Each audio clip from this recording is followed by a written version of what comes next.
राजनीति में कोई भी बाधा या स्टैंड ब्रह्म की लकीर नहीं होती। अब तेजस्वी यादव के इशारों पर नीतीश कुमार को नाचना पड़ेगा। पहले तेजस्वी यादव को नीतीश कुमार ने खूब नचाया है। अब नीतीश कुमार को मतलब बेइज्जती का कड़वा घूंट सहकर अब उनके इशारों पर नाचने को मजबूर होना पड़ेगा। बिहार में राजनीतिक हलचल तेज हो चुकी है।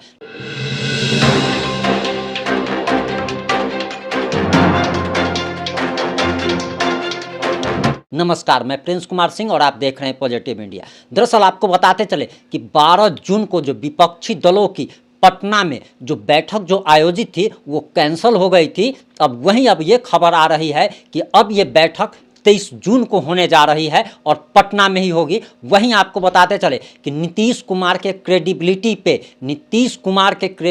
पे स्टैंड पे कांग्रेस को 1% भी भरोसा नहीं है और यही वजह है जिसके कारण कांग्रेस इस बैठक को किसी भी तरीके से टाल देना चाहती थी। वहीं इसमें ममता बनर्जी ने एक ऐसी चाल खेल ली जिसे सुनकर आप दंग रह जाएंगे। दरअसल आपको बताते चले कि दिल्ली में एक मठाधीश बैठते हैं और उनको ये गुमान है कि दरअसल वो देश की सबसे बड़ी राष्ट्रीय पार्टी हैं, जबकि वो देश की दूसरे नंबर की राष्ट्रीय पार्टी है। हालांकि मरा हुआ हाथी भी 1.25 लाख का होता है और ये उस पार्टी के बारे में हम चर्चा कर रहे हैं जिसका नाम कांग्रेस है। और कांग्रेस कभी भी ना नीतीश कुमार पर भरोसा करना चाहती है और कांग्रेस अब नहीं चाहती कि वो विपक्षी दलों की कोई भी बैठक हो या विपक्षी एकता को मजबूत करने की ख्वाहिशमंद कांग्रेस में थोड़ा भी नहीं नजर आता। और वो इसलिए क्योंकि कर्नाटक चुनाव से पहले राहुल गांधी का या कांग्रेस की जो भाषा थी, अब कर्नाटक चुनाव के बाद रिजल्ट के बाद उनकी वो भाषा बदल चुकी है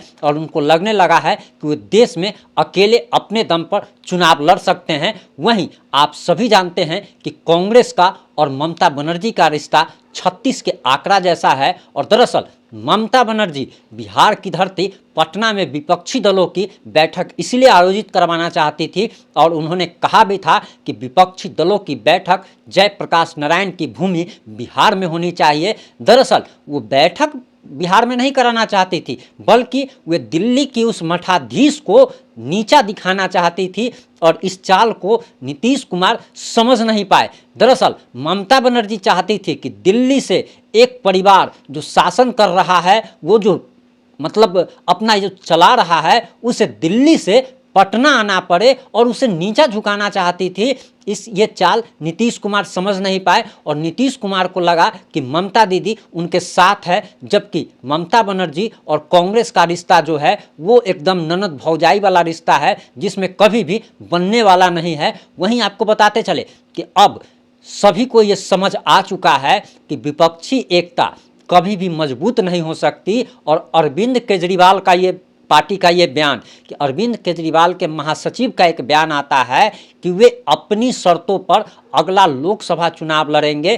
कांग्रेस कितना सीट देगी नहीं देगी उसकी वजह से वे अपने उम्मीदवार को नहीं उतारेंगे। यानी कि विपक्षी एकता में कैसी फूट पड़ रही है वो आप सभी समझ पा रहे होंगे। वहीं ममता बनर्जी का 36 का आंकड़ा है। अरविंद केजरीवाल की भी पार्टी ने अपना स्टैंड क्लियर कर दिया है। नवीन पटनायक ने भी साफ साफ कह दिया कि वे विपक्षी एकता को मजबूत करने का उनका कोई इरादा नहीं है, क्योंकि मोदी जो है 2024 में फिर से एक बार जीत कर दिल्ली की गद्दी पर काबिज होने जा रहे हैं। वहीं आपको बताते चले कि नीतीश कुमार के पीएम बनने का और तेजस्वी यादव के सीएम बनने का सपना फिलहाल टूट चुका है। और अब आप ये बात आपको समझना पड़ेगा कि तेजस्वी यादव की जिसकी पार्टी के 80 विधायक है, आखिर उसने 40 विधायकों वाली पार्टी के नेता को मुख्यमंत्री सिर्फ इसलिए बनाया था ताकि वे 6 महीने के बाद गद्दी छोड़ दे और सीएम की गद्दी तेजस्वी यादव को सौंप दे। लेकिन तेजस्वी यादव अब ये भली भांति समझ चुके हैं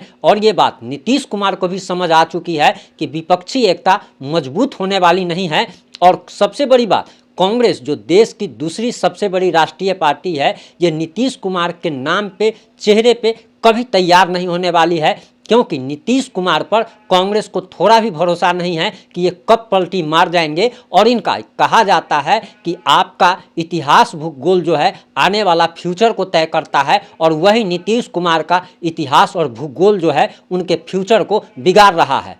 आने वाले लोकसभा 2024 के लोकसभा चुनाव में तेजस्वी यादव की पार्टी अगर महागठबंधन में नीतीश कुमार रहते हैं तो नीतीश कुमार की पार्टी जदयू को ज़्यादा से ज़्यादा 8 से 10 सीट पर लड़ने का मौका देगी और खुद आरजेडी जो है 25 से 30 सीटों पर चुनाव लड़ेगी, वहीं कांग्रेस को 2 से 5 सीट देगी। लेकिन अब ऐसा लग रहा है कि जिस प्रकार से बदल रहा है, राजनीतिक हलचल तेज हो रही है, उस हिसाब से अब लग रहा है कि नीतीश कुमार को या तो अपमान का घूंट पीकर महागठबंधन में रहना पड़ेगा या फिर 2024 के चुनाव से पहले उन्हें फिर से एक बार एनडीए में वापस पलटकर चले जाना पड़ेगा। और आप सभी जानते हैं कि राजनीति में कोई भी बात ब्रह्मा की लकीर नहीं होती है। यही नीतीश कुमार जो कि कसम खाए थे और बिहार विधानसभा में इन्होंने कसम खाया था कि दरअसल ये तेजस्वी यादव के साथ महागठबंधन में कभी शामिल नहीं होंगे, ये फिर पलट करके एक बार तेजस्वी यादव के साथ चले जाते हैं।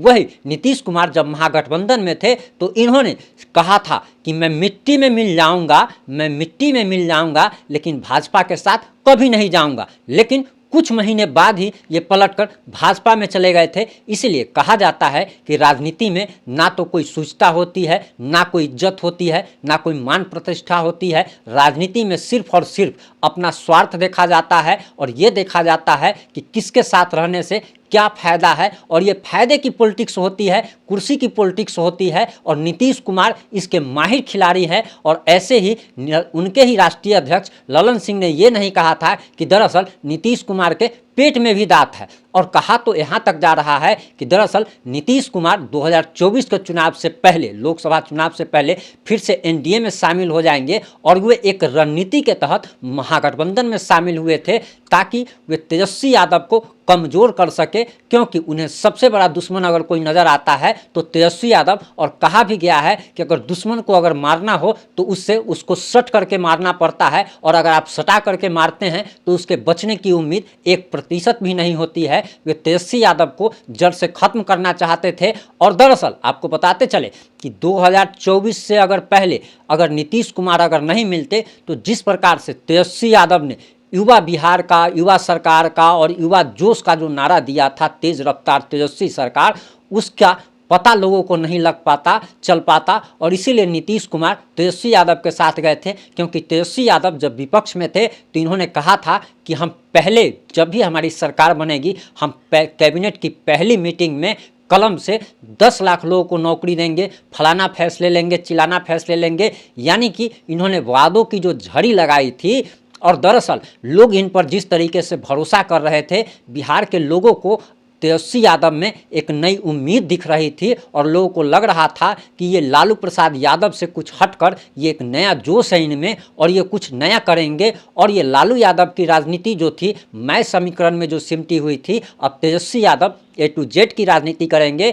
लेकिन लोगों का जो विश्वास लग रहा था और लोगों को ये लग रहा था कि तेजस्वी यादव बहुत कुछ बदल देंगे, अब बीजेपी की ये साजिश थी और नीतीश कुमार की ये साजिश थी, दोनों की मिली भगत थी कि नीतीश कुमार एनडीए से हट करके महागठबंधन में शामिल होंगे और तेजस्वी यादव को 2-4-6 महीने, साल 2 साल का मौका दिया जाएगा। और लोगों को इसी में पता चल जाएगा कि आखिर तेजस्वी यादव की सरकार अगर बन जाती है, तेजस्वी यादव अगर सरकार में आ जाते हैं तो वे क्या कर सकते हैं।